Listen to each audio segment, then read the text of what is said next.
Assalamualaikum warahmatullahi wabarakatuh. Ketemu lagi kita di semester 5 ini dalam mata kuliah Koperasi Syariah bersama saya Ibu Nur Hasanah. Alhamdulillah kita pernah bertemu di mata kuliah sebelumnya. Jadi tidak bertanya-tanya lagi orangnya yang mana, meskipun Ibu hanya bersuah dengan kalian via suara.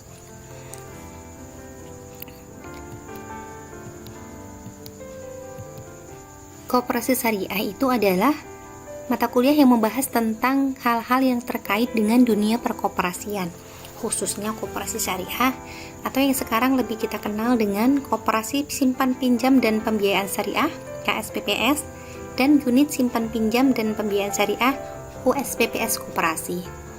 Kalau ada yang tanya, Bu, kalau KJKS Koperasi Jasa Keuangan Syariah beda enggak? Nah, itu nanti akan kita bahas di pertemuan selanjutnya.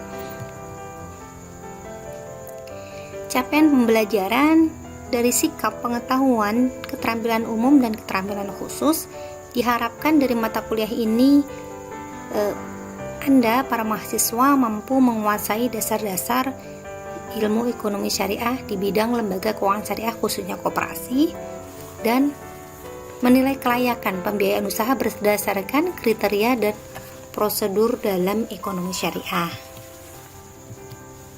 Apa yang akan kita pelajari dalam satu semester nanti? Ada 16 pertemuan ya. Yang pertama, hari ini kita kontrak kuliah dan pemaparan singkat materi kuliah. Pekan kedua akan kita bahas tentang mengenal koperasi. Kenapa judulnya mengenal koperasi sih, Bu? Karena di situ kita akan kenalkan dasar-dasar unsur-unsur dari koperasi, misalnya pengertiannya apa, konsepnya, tujuannya, kurang lebihnya, macam-macam koperasi, lalu dasar-dasar akad yang mendasari pembentukan koperasi.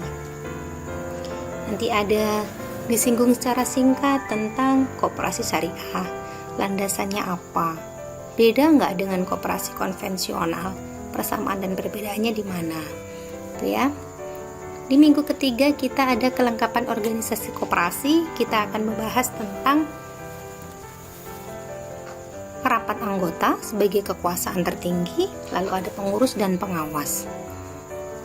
Juga akan kita singgung tentang anggota, siapa saja yang boleh, kapan berakhirnya, bagaimana mendapatkannya, macam-macamnya seperti itu.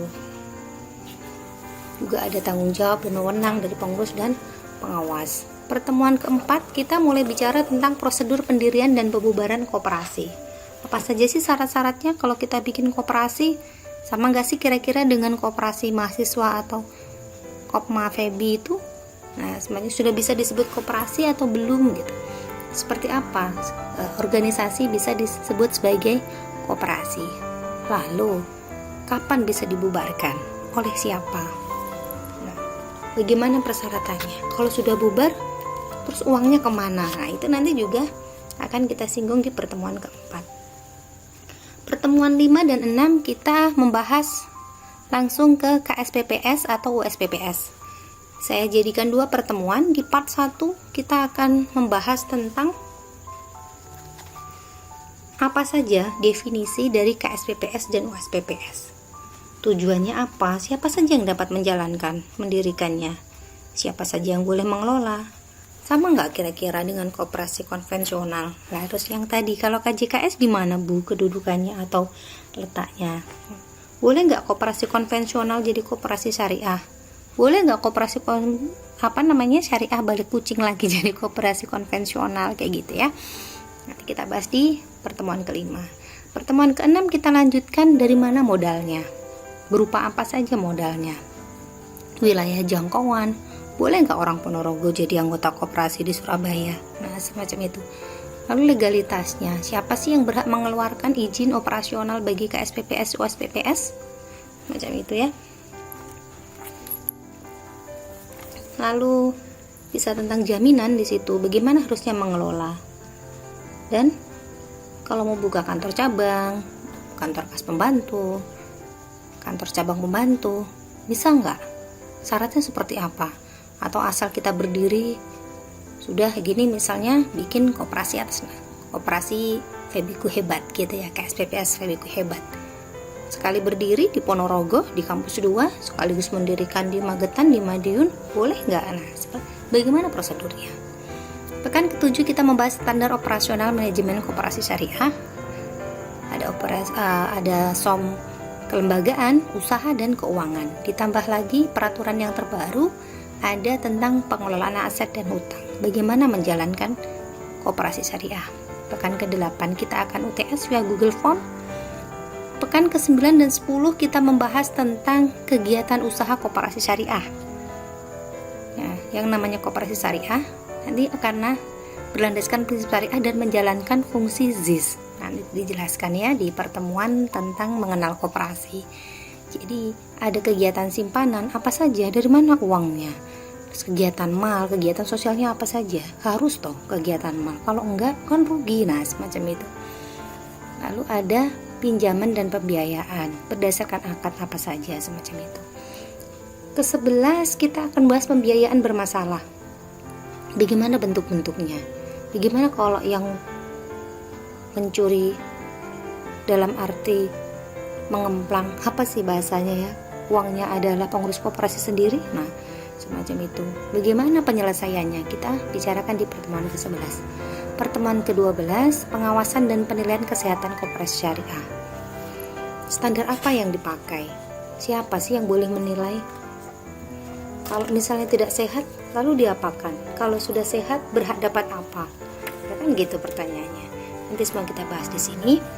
Yang ke-13, peran negara dalam pengembangan koperasi syariah. Artinya support baik berupa hukum ataupun dukungan moral material yang lain bagi koperasi syariah. Nah, yang terakhir, peluang 14 ini, peluang dan tantangan koperasi syariah masa kini. Sebenarnya koperasi kalau dari definisinya adalah usaha bersama dari, oleh, dan untuk anggota. Keren itu sebenarnya, karena anggota itu juga sekaligus pemilik. Jadi ibaratkan koperasi itu adalah perusahaan, anggota itu ya pemilik, ya customer gitu. Harusnya kan bisa berkembang, tapi faktanya koperasi syariah masih dianggap sebagai lembaga keuangan yang mohon maaf hanya identik dengan kaum menengah ke bawah, semacam itu. Bagaimana menaikkan citra koperasi seharusnya? Kita butuh sharing dan pendapat dari calon-calon ekonom syariah seperti kakak-kakak semua. Yang ke-15, resum hasil laporan dan artikel perkoperasian. Nanti bisa dengan mengunduh video dan diceritakan terkait dengan mata kuliah yang sudah kita bahas, tema-temanya dikaitkan semacam itu. Misalnya secara teori begini tapi faktanya seperti ini. Bisa juga dari artikel atau jurnal-jurnal perkoperasian, atau juga boleh kalau rumahnya dekat dan tidak istilahnya terhalang oleh protokol gitu ya, untuk misalnya datang, boleh. Malah lebih bagus, sudah sesuai nggak sih dengan peraturan perundangan penjalanan menjalankan koperasi syariahnya gitu. Jadi sebenarnya itu ya. Pertemuan ke-16 kita ada UAS. Petunjuk perkuliahan, karena sekarang kita daring dengan memakai e-learning, maka mahasiswa wajib, sekali lagi wajib, mengunjungi laman e-learning setiap minggu sesuai jam kuliah. Ikuti teknis perkuliahan sesuai petunjuk yang tersedia, karena bisa jadi saya hanya akan share materi atau ditambahkan dengan diskusi, atau ada pertanyaan atau pertanyaan singkat gitu yang harus dijawab oleh masing-masing mahasiswa, atau ada petunjuk yang lain gitu ya. Silahkan. Apabila ada kendala, segera hubungi saya di WhatsApp group. Nah, sekali lagi, jika terjadi kendala, jadi kalau misalnya tidak bisa ada tugas, tidak bisa hadir presensi atau apa, silahkan konfirmasi. Tanpa ada konfirmasi, mutlak konsekuensi penilaian ada pada saya.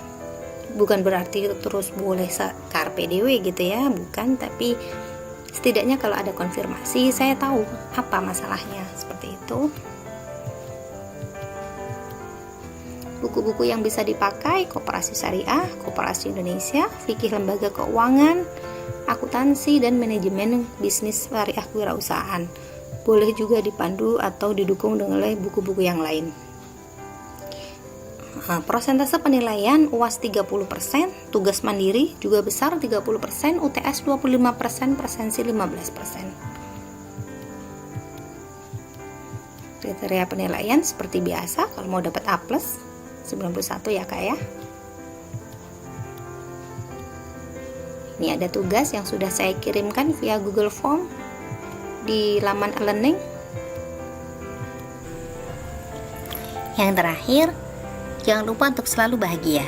Apapun kondisinya di tengah pandemi tahun 2020 ini, yakinlah ini akan jadi salah satu kenangan manis yang bisa kalian ceritakan ke anak cucu kita kelak.